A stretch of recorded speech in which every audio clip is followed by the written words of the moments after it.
It's Thursday, February the 18th, and we're almost at the end of the Ascent Psalms. Today we're in Psalm 132.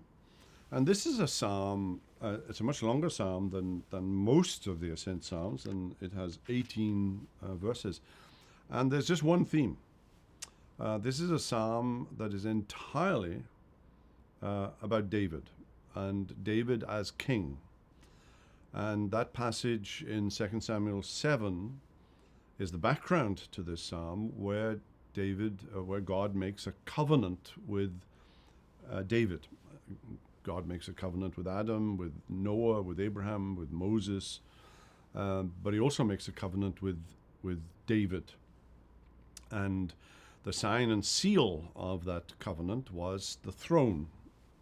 And this is a psalm where maybe it's David, although it's not attributed to David, but maybe it's one of David's followers in another era, looking back to the promise that a king of David's line would occupy the throne forever.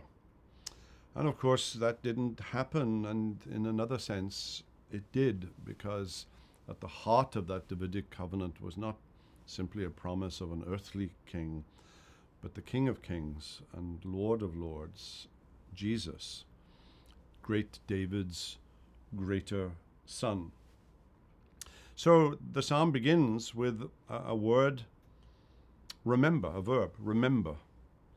Remember, O Lord, in David's favor, all the hardships he endured, how he swore to the Lord and vowed to the mighty one of Jacob, I will not enter my house or get into my bed. I will not give sleep to my eyes or slumber to my eyelids until I find a place for the Lord, a dwelling place for the mighty one of Jacob. And so it goes on.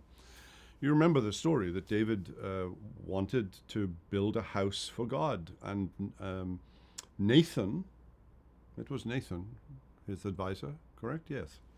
Having second thought there for a minute.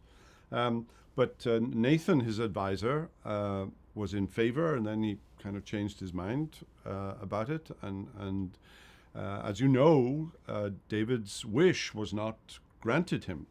David would not build the house for God. His son Solomon would do that.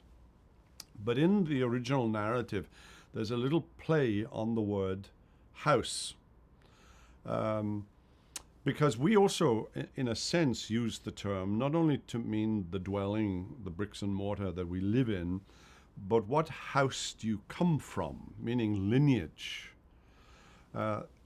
David wanted to build a house for God, but God wanted to build a house, namely a lineage, for David. And you have to go back to 2 Samuel 7 to follow that very interesting plot line, a play on the word house.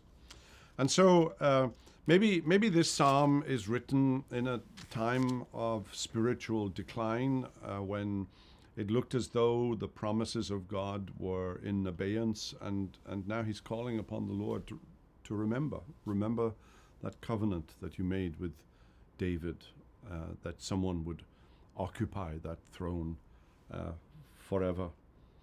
Verses 17 and 18, there I will make a horn to sprout for David.